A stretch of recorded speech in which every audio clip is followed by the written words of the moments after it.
If you have spent any amount of time here on planet Earth or just on the internet in general, then you probably have a pretty good idea of what a narcissistic society we live in. And I'm not coming from a place of judgment here. I really am coming from a place of love, because I used to be that girl. I used to want the world to love me and just see me and accept me, and I know how broken and lonely I was at that time. So I've learned a lot, and a lot's changed, and today I want to bring to you 10 principles about being a true woman that completely changed my life.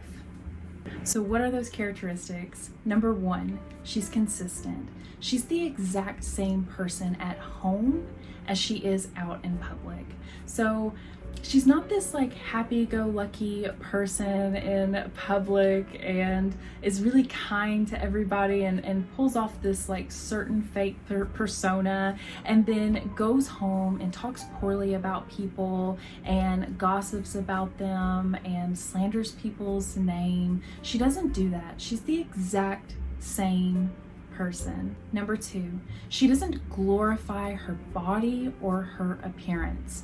Now, I'm not saying that she doesn't take care of herself. She certainly does. Exercising, eating right, personal grooming, all the things, that's fine. But she doesn't put her body and her appearance up on this pedestal, and she certainly doesn't use it as a weapon to get people to like her.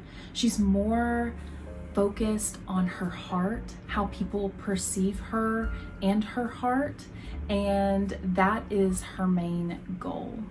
Someone said in my comments recently in a roundabout way, I'm paraphrasing here, but they're basically saying women who take selfies for likes are like men who are obsessed with playing video games. Both of those things give a false sense of accomplishment. Number 3, she keeps secrets. If someone comes to me and tells me something about someone that sounds incredibly personal, I immediately feel a certain way about that person. It really pushes me back, and I realize that I can't trust that person. And so unless someone tells you information that might be life-threatening to them, then you should take that secret straight to the grave.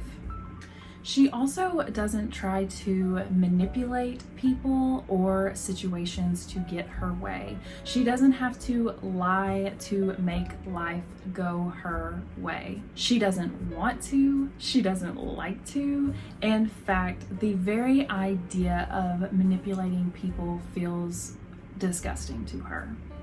Number 5, she doesn't nag or complain. Do you have someone in your life that you can think of that is constantly complaining about every little thing? And I want you to just sit with it for a second and think about how exhausting it is to be around that person. I think that that's a really good way to use that as a reminder not to nag and complain around other people.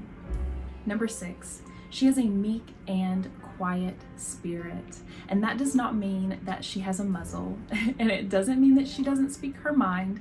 It also doesn't mean that she doesn't have a personality that can potentially be very vibrant.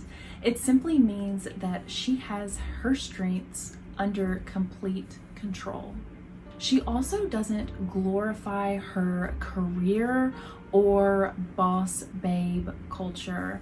Now, I know we've gotten into some situations where some women have to work, but I honestly can't think of anything more important than being a wife and a homemaker and a mother.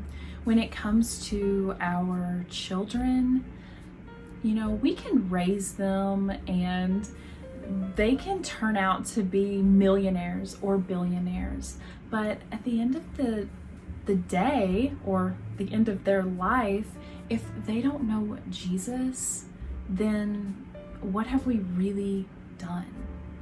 Number 8, she wholeheartedly embraces the created order.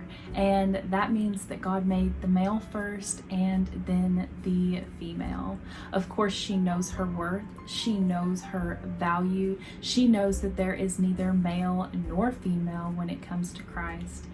However, she still respects the Lord's commands when it comes to submitting to the husband and respecting him. So if you are a young and unmarried woman, then I highly advise you to choose that man very wisely. Number 9, she focuses on her own faults and failures instead of other people. She knows that she's not perfect, and she knows that she's got a lot of work to do even on herself. So she's not been out of shape focusing on other people's imperfections. And number 10, she is free from fear. No matter how you want to slice it, worry is truly a heart issue. And it's also, at the end of the day, a faith issue as well. If you really enjoyed this video and the principles that I listed and want to go a little bit deeper, maybe a deeper biblical dive, then you can check out this video here on the screen. And I just thank you all so much for watching, and Lord willing, I will see you all at the next video. Bye!